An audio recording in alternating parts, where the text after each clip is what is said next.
امروز ما خانمم و دوستان نزدیکم خیلی خیلی خیلی جگرخون هستیم. آنقدر جگرخون هستیم که اصلا بیان کرده نمیتونیم.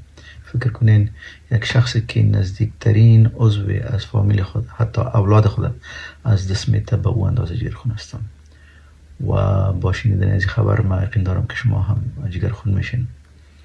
بدبختانه مسئولین دولت امارت اسلامی افغانستان یتیمخانه را که من همیشه دربارش صحبت میکردم و هر جایی که میرفتم و هر کسی که ملاقات میکردم با کمال افتخار اولین حرفم از یتیمخانه بود. میخواستم که امون شخص متوجه ازی بسازم که سهم بگیره و این اطفال حمایت بکنن و کمک بکنن.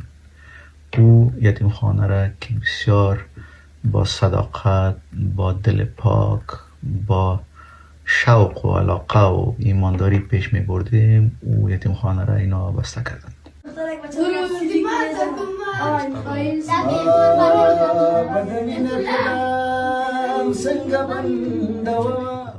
گریه میکردن، خوش نبودن، به خاطر ازی که عادت کرده بودن همراه همون کارمندایی که در اوجه هست و معلمین و آشپزا و گاردا و مستفی که داریم. ما